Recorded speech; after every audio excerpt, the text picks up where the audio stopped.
So I got a little bit of a later start today. It's kind of intentional though.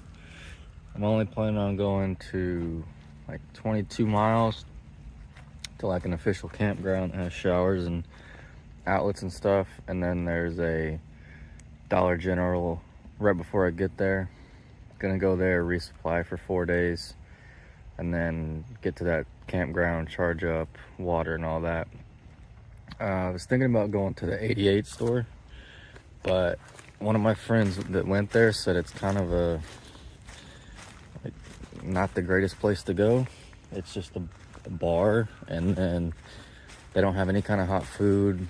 The camping's not great. It's loud. There's a lot of light.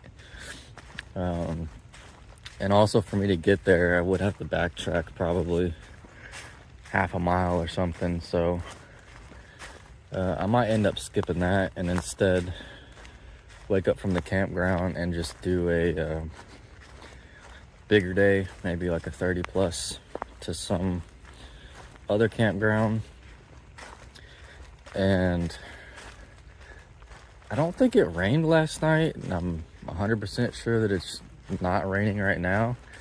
But if you kind of listen, I don't know if the camera picks it up, but it's so humid and foggy that I think like everything is saturated with water and it's falling down and it sounds like rain. So it's kind of been like that most of Florida, where it's very humid, very wet in the mornings, and then it dries up during the day and it's bright and sunny and hot. But luckily it hasn't really been a combination of those two, where it's super hot and humid during the day. So this is the bathrooms. I don't know if the water fountain right there in the middle works, but there's a bottle filling station right there. There is an outlet inside the restroom. It's next to the sink. And then you got a bunch of trash cans and picnic tables. There's parking over there. The place I camped is back that way, like point one. And then there's like another big parking lot over there.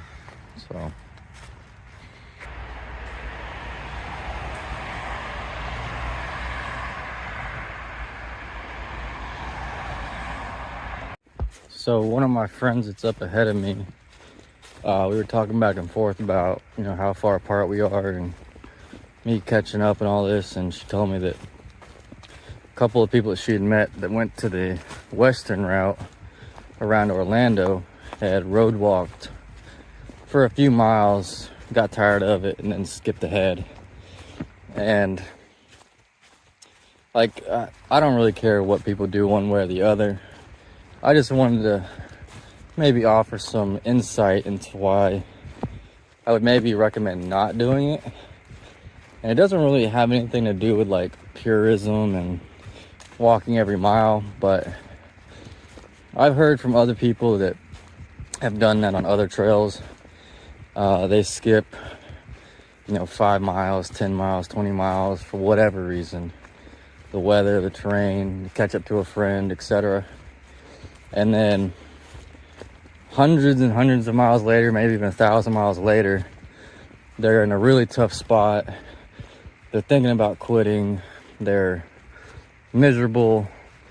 And one of the things that pops up into their head is, well, even if I keep going, even if I finish this whole trail, I push through it and I finish, it doesn't really matter because I already skipped 20 miles and I won't even be a thru hiker.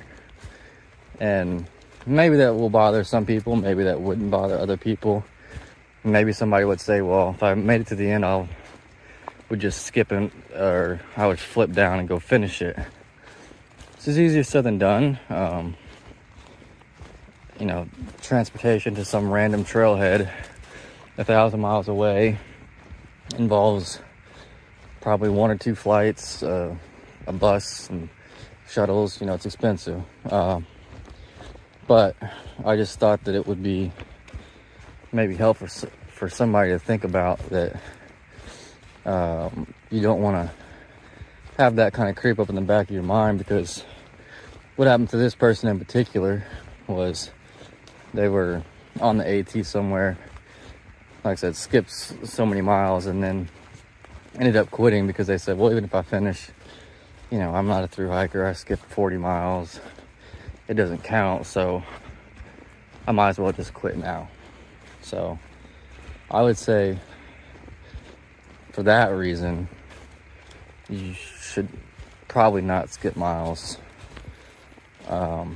unless you know you're the kind of person that's not going to bother you. But I think one other thing it also does is that if you skipped 20 or 30 miles early on and now you're way past it and another situation comes up that is difficult for whatever reason, it's a lot easier for you to say, well, I've already skipped 20 miles, so I'm not going to be a thru hiker if I finish anyway.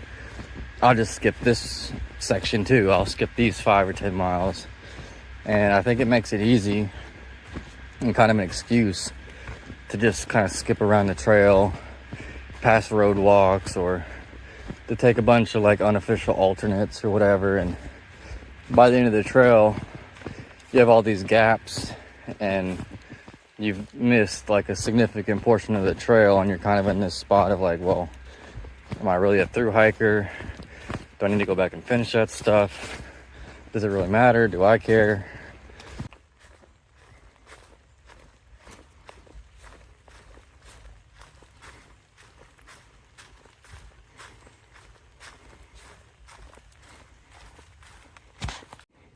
This section doesn't feel exactly like the AT, but it's the closest thing on the Florida Trail so far. It's kind of like, if it's not officially the Ocala National Forest, it's probably pretty much the same thing, but you get a lot less of the like palms and more tropical feel, and it's more of just your typical forest.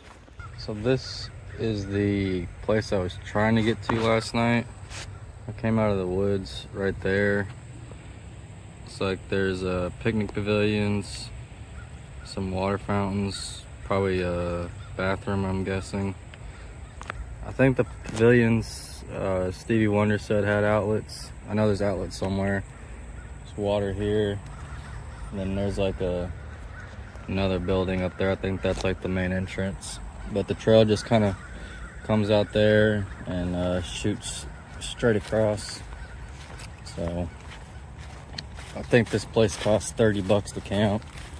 Said they might let you stay for free at the equestrian, but it's not guaranteed. I think it just depends. So I filled up water. I'm gonna charge later, so I'm not gonna stop and do that.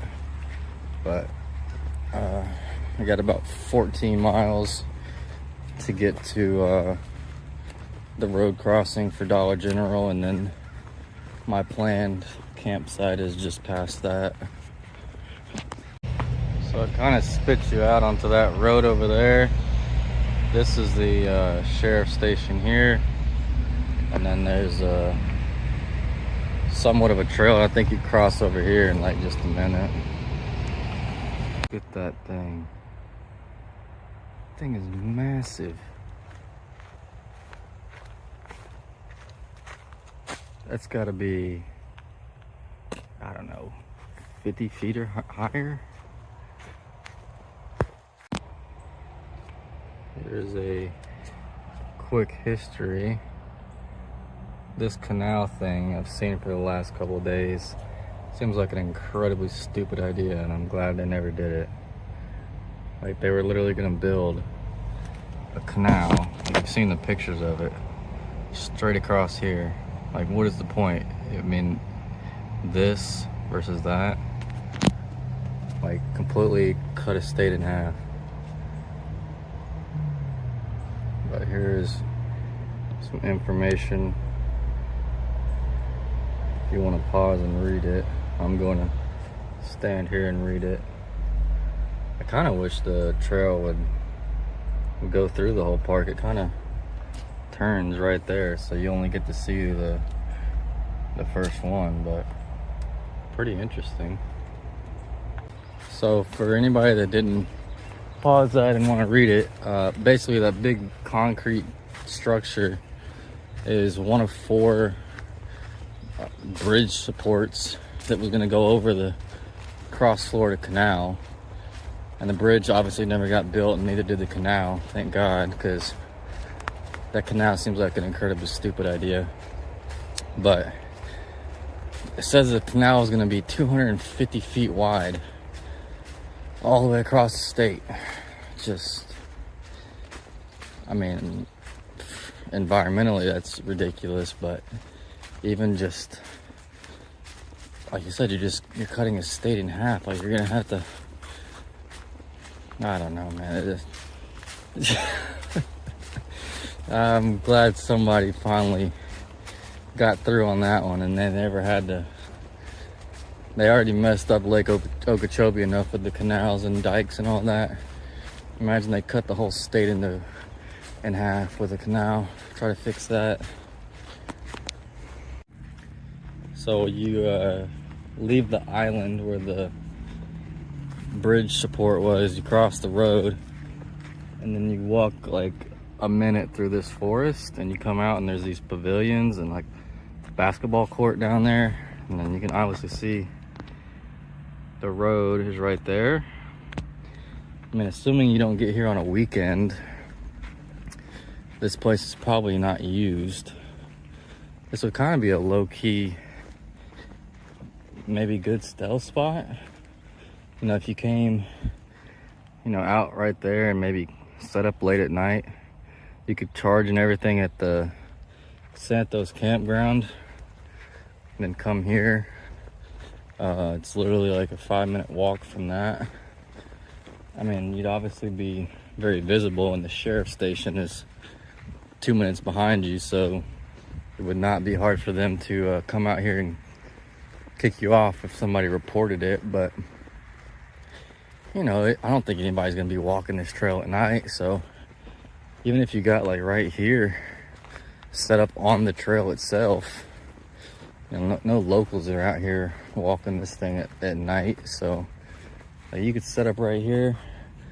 The only people that would see you is anybody that's coming out of the woods right there on the trail. You can't even see the road over there, so yeah, I think it would work out. So I'm not done with the western route yet. Probably got like 30 something miles until I officially reconnect, but both sides end in the Ocala National Forest, which I believe is where I'm at. So anything I see from now on is pretty much going to be pretty similar to what the eastern route we'll see. So my impression, and kind of why, well, I mean, I went west primarily for logistical reasons, because I needed to charge and resupply, and it had a shorter distance to do that at first. But I also had heard that you could see more wildlife. There was like exotic monkeys and manatees and otters, and it was supposed to be more scenic and all that. And I don't think that is accurate, at least for if you're on trail. I think what people mean by that is that it runs you next to places that if you want to do like a 0 day and get a ride out to like a state park or a river or something like that, to see those things you can much easier than if you were on the eastern route. I've heard about people on the west side going to like, I forget the name, like Rainbow River or Crystal River or some of these places to do like snorkeling and boat rides and that kind of stuff. So I think that's what people are referring to. But if you're just going to stay on the trail, I don't think you really see that much difference. I mean, you go through the green swamp, but to me it was pretty similar to stuff like in the Three Rivers wildlife management area and even places before that. So I don't think I'd really recommend the western route unless, like I said, you plan on getting off trail to go do those things. It does have a lot of, like, you have the 70-mile road walk at the start, and then you also have that long bike path that I had to walk on. I say all this though with a grain of salt because I have no idea what the eastern side looks like. I mean, it could be terrible road walks and like rural farmlands and stuff for the whole way. I have no idea. So just my perspective on it. I don't know. I think the eastern route is probably better. It's got the water caches. It has at least the church and Christmas you can camp at. I'm almost positive there's less road walking. There's certainly not 70 miles at the start all in one go. And I think it even said this in the guidebook that if you're budget minded, go east. And I think that's mostly true because I had to get 3 hotels. It's mostly because I took a 0, but I think you'd have to get at least 2 going on the west side, 1 in St. Cloud, and then 1, I don't know what it's called, I guess Orlando. And then there are several campgrounds on this side that you can pay to stay at, but I don't think I did at all. Like, I camped at one for free behind the showers. Like I said, there was the Santos one I just passed. You can pay $30. There's the one I'm going to tonight probably that you can pay 20. I mean, obviously you can stealth camp other places, but the hotels in St. Cloud are at least $100 a night if you stay at the cheap one. If you go to St. Cloud or Orlando, they were closer to like 120, 150 or higher. So you're looking at probably $250 in hotels at least on the western side. I don't think you're gonna even have to stay at one hotel on the eastern side. Also, the western side has a lot less people, hikers. So if you're wanting to camp around other hikers, see other hikers, I would go east. The west is also, people told me 20 or 30 miles. I think it's actually closer to 60 because of how the mileages match up on far out. So if you were trying to catch up to somebody or anything like that, you're going to be further behind just because you have to do more miles. So I think east is going to be kind of more and more popular into the future as they do that official reroute anyway and get you off the road walks. My biggest recommendation would just be to do the eastern route. Send yourself a box to the River Ranch RV and just make sure you got enough food in there for however long it takes you to do 100 miles. And then I would say recharge somewhere, maybe even at River Ranch, but I wouldn't stay there because it's expensive. Like, it was 200 and something bucks for their like heated tents. I don't know what I was told they were $70, so that was wrong. And I was also told that using your own tent in a primitive spot was $50. So that's probably also wrong. So I would say don't plan on staying there, but get your food there. Maybe go to the restaurant or something and charge or whatever. But yeah. So you come out of the trail right here and it runs along this. They call this a rotary park. I've never heard that terminology, but it looks basically like a city sports complex with like baseball fields, soccer fields. That right there to me looks like they're bathrooms, or possibly like the concession stands. I'm not walking all the way over there, but there is a water icon listed on far out for that place. So somewhere over there, I bet there's a spigot you can get water. And I'd be willing to bet probably at the same place you find the water on that red and white and blue building would be an electrical outlet. But it could also be a decent place to stealth camp. Like if you wanted to literally camp right here on the road, there's this big berm. And even if somebody was over there, like there's a truck right there, you can just see the top of it. I mean, if you were camped right here, you know, obviously if it's dark, they're not going to be able to see you. And I don't think anybody's going to be using that field, you know, unless it's like, you know, Saturday afternoon or something. So you could go there, possibly charge up, get water, and then camp here on the trail.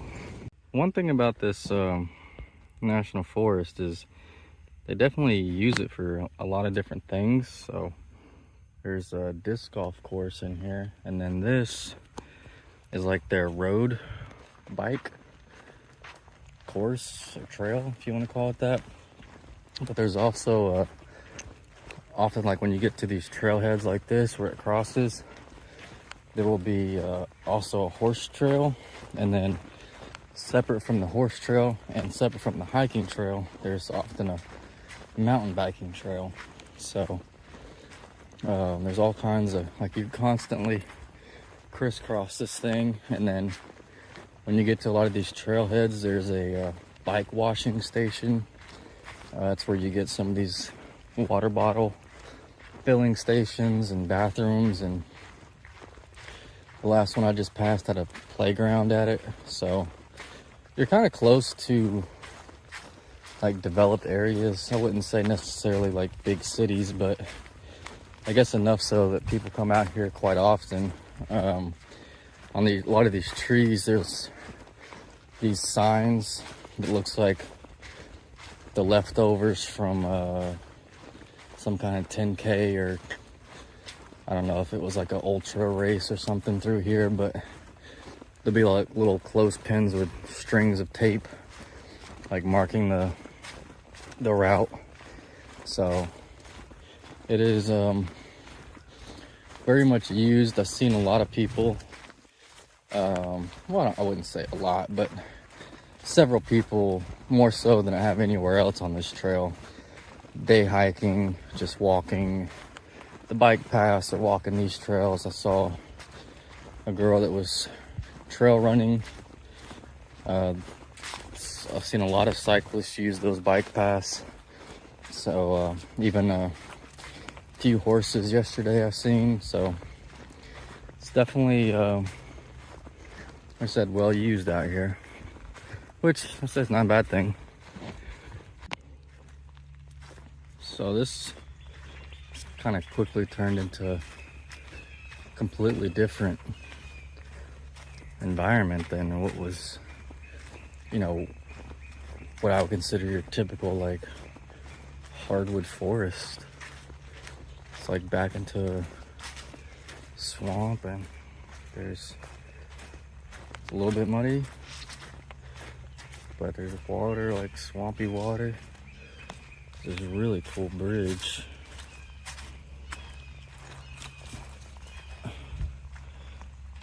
All these palms are back. The wading birds. Yeah, this is cool. I don't know if the east side is like this or not, but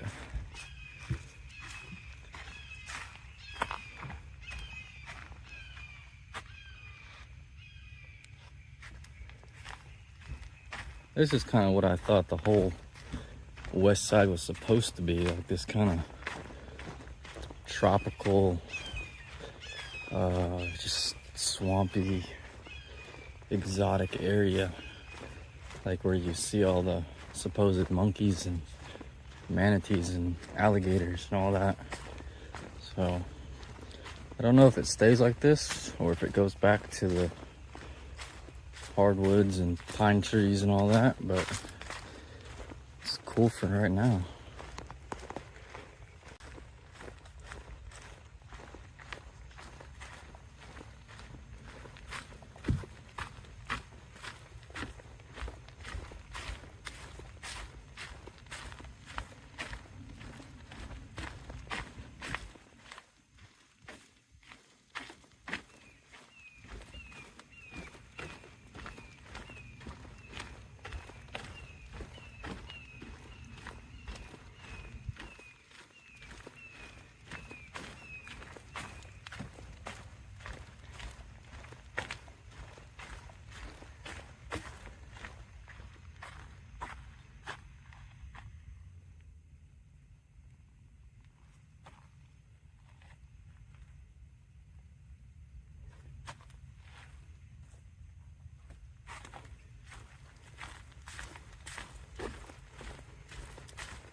Another Dollar General resupply. 4 days. Ate my 3 beefaronis and taking a little bit of a detour. It's not that far off a trail, but it's kind of a road walk, maybe a mile. I still got to charge up. I'm gonna go to the campground to do that. I don't know if I'm gonna stay or if I'm gonna keep going and stealth camp. I'll decide, I guess, how long it takes me to charge up. So, I'm not gonna be able to see anything, but back over there is where I was planning on possibly camping. It's kind of like an RV park, but it's not like, it doesn't look like it has a main office and like as well run or developed as the other ones I've been to.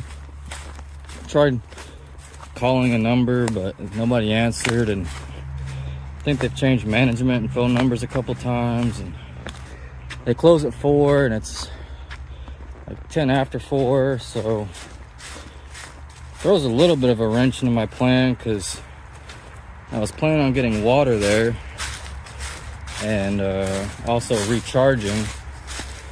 I'm gonna have about 1.5 liters and have enough. Now I'm having to try to film and get around this water. I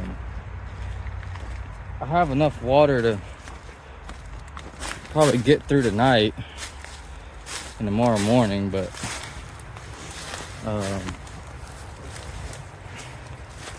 yeah, I guess I should have planned better. So I'm gonna be stealth camping somewhere tonight and just try to make what I got last.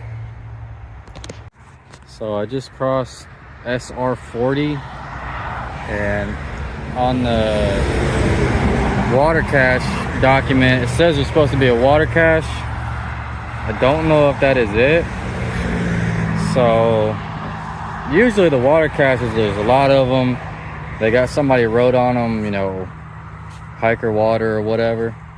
It's just one, and it's kind of like, I don't know.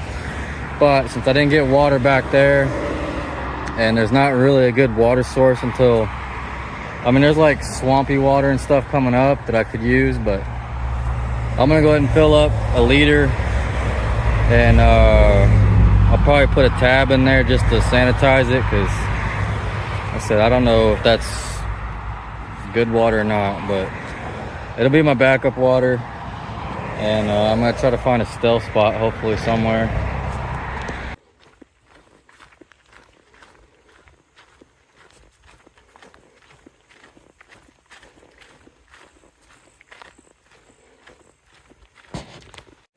So just a quick video from inside my bug net because I'm hiding from all of the mosquitoes. I'm camping about 15 miles before the 88 store connector, and it's just some stealth spot. One thing I am kind of learning, or I think I have learned about myself, is like I can do the tarp and the bivvy thing, but I don't think it's ideal. For example, I was sitting here outside of my bivvy because I was working on my blisters and the dead skin and all that, and my feet are all dirty and muddy from puddles I was walking in. I was trying to clean them up, but I had to sit outside my bivvy to do all that, and you're kind of getting eaten by mosquitoes. And then I've just noticed, like when I'm in my bivvy at night, the sun goes down at like 6:30. I don't go to bed till like 9:30. So it would be nice to have like a place to sit up. I mean, it's not terrible. I kind of just like will prop my phone, you know, right here or something if I'm watching something. But I think for me, I'm kind of thinking about switching back to like a freestanding tent. One, I like the simplicity. Well, I like the small footprint. Like this tent is nice, but it has like a pretty big footprint just from the way the geometry works. And so I like the small footprint. I like the fact that you can pick it up and move it.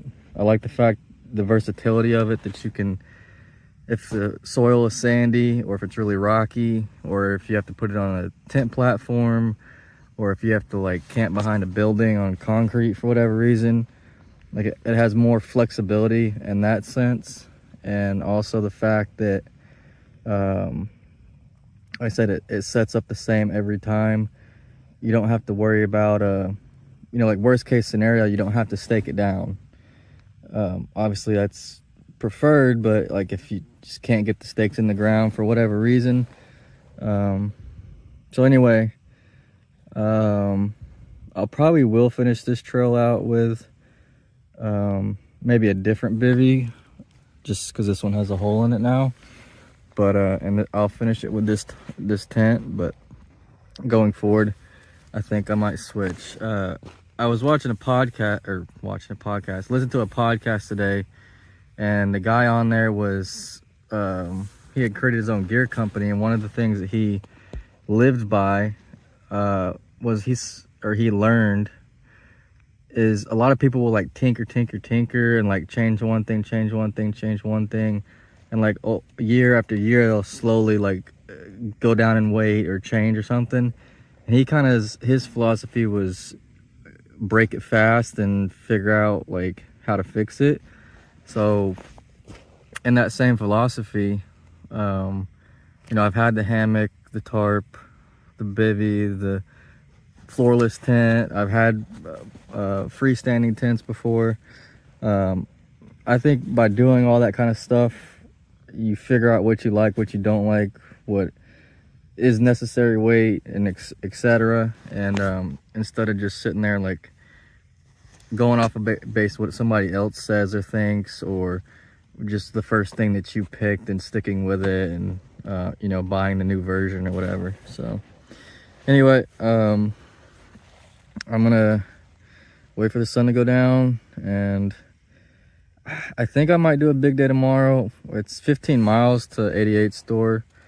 I will probably charge up there. I don't think they have showers. My feet could really use a good wash, just because like I have exposed like blisters that are still trying to heal. If they have showers, I'll definitely take a shower. I might do laundry as well. I have found out laundry doesn't really mean as much to me as a good shower does. So I prefer a shower over laundry, but I'll probably push on unless I like meet some hikers there that I want to hang out with or something like that. So I think it was like 25-mile day or something today.